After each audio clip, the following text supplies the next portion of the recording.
Welcome to Growing 101 with True Leaf Market. I'm Ashley and I'm so excited to have you here today.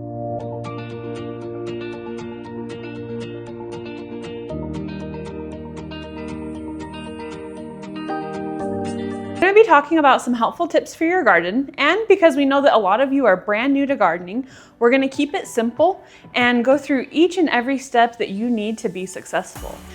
Since we want you to be successful, we're going to help you improve your gardening skills, and we want to highlight some of our favorite products so that you can have the very best supplies to get going. Along with these products, we're going to teach you how to use them because, a product is only as good as the knowledge that you have to make it work for you. Now, we want to see these products and your experience in action, so be sure to send in some photos and videos of your garden so that we can see what you have going on. Occasionally, we'd like to give away some of our products so that you can get the chance to try them yourselves. Pause. Be sure to like and subscribe to our channel so you don't miss out on an episode. Now, our first topic is how to grow microgreens and common mistakes to avoid. So let's get started. Today, we're going to go over 5 of the most common mistakes that people make while they're growing microgreens. The 5 most common mistakes that people make when they first start growing microgreens are not covering large seeds or soaking large seeds for a long enough time. Second, they overseed, which means too many seeds in one tray. 3, not covering your tray so that your stems get tall enough. 4, overwatering, so it's just a mess. Or underwatering when they just don't have enough water to grow. Self-watering trays are great for people who like to live life on the go or don't feel as confident in how often they should be watering their microgreens. These trays work by having a water reservoir. This is where you can just fill up the bottom with water, and then these ropes help to wick it up and pull it up into the growing space where your microgreens will be at. These can also be used for both soil growing or hydroponic mediums like a micromat confetti. We also have different sizes of trays. So I already mentioned the 10-20 tray, but we also have this 5x5 tray. These are great for if you just want to grow a small amount of microgreens. To get started, we are going to plant a 10-20 tray. First step that you're going to take after you have your growing supplies that you need is to put your growing medium into the tray. I always recommend soil because it's just the easiest. Any seed will respond well to growing in a soil-based medium. This includes just like a regular fine potting mix. You want to keep it somewhat fine so that your small seeds have really good seed to soil contact. This will help with germination and just overall root development. Now, my favorite seed growing medium is coconut coir. Coconut coir is this super fine medium. It's just like soil, but it's made from coconuts. So the coconut husks can be broken down, basically turn into this soil medium. It's also helpful because coconut coir is a byproduct of coconut farming.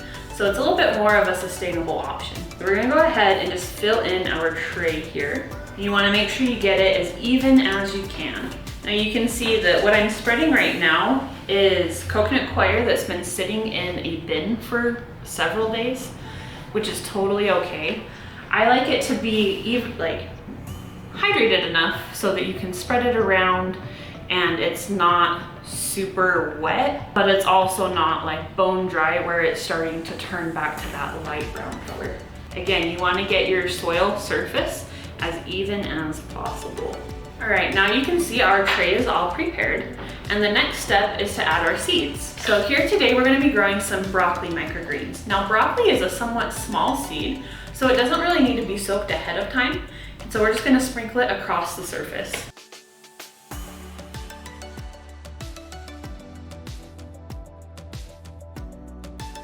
Now you'll notice that there isn't any water dripping right out of my tray. That's really good because it means that I haven't overwatered. Even if there's a little bit of water dripping out, that would be totally okay.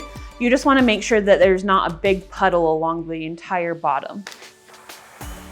Now they're ready to sit and be covered again. Normally you would want to check to drain them before you put this covering tray on top. In addition to soaking large seeds, it's also important to cover them with a thin layer of soil. Here you can see some cantaloupe microgreens that we've started growing, where we have one tray where we just planted the seeds on the surface, and you can see that a lot of them didn't fully germinate, or they started to germinate, but then their roots dried up way too quickly to be able to sustain continued growth. Here you can see an example of when people cover the tray for too long. So this tray was covered for several additional days of blackout instead of just the germination period, which cause the stems to get really leggy. You can tell they're super, super long and tall, and you have plenty of room to cut them, but just a little bit too much space. Alternatively, we have this tray where we did cover the seeds with a thin layer of soil, and you can see how we had much more germinate, as well as these ones are much stronger because they've had constant contact with the soil where they have been able to pull water and nutrients. Comparatively, this tray was only covered during the germination phase, and you can tell that the stems are just long enough to cut, so you get plenty of harvest, but it's not too tall. So these are gonna be really healthy, really strong, really juicy. Here you can see that this seedling was covered just through the germination period, and it has just enough stem that you'll be able to easily harvest it. Alternatively, this one was covered for several days of blackout, which caused the stem to elongate and stretch. Now it's a bit too long, and you don't really want them to get this leggy. We would much prefer that it's shorter and a little bit juicier. To go along with the common mistake of underwatering, overwatering, and uneven watering, you want to make sure that you start bottom watering your trays once there begins to be root development. Bottom watering means that you just apply water to your bottom tray. So here you can see, in this tray we have really good root development happening, and we have a bottom tray where we can apply extra water. Coconut coir is one of my favorite growing mediums to use for microgreens because it holds the moisture really well and gives your microgreens just enough water while it doesn't get too dried out. Now, coconut coir is sold on these little pucks. These pucks expand into this fluffy, perfect growing medium. So here we're gonna show you what it looks like. We're just gonna put a puck into this water. Now it'll take a minute. Sometimes I like to just turn it over so you start getting water being soaked in from all directions, and it's slowly going to expand. You can start to see that it's already beginning to grow. It's a little bit thicker than when we first put it in. The last step of growing microgreens is to put them under some lights. Now you can put them in just a windowsill and that will work okay. You may want to occasionally turn them as you notice the stems lean one way or the other towards wherever the light is coming from, or you can use a grow light. We sell some great grow lights that will work for any microgreens that you want to grow.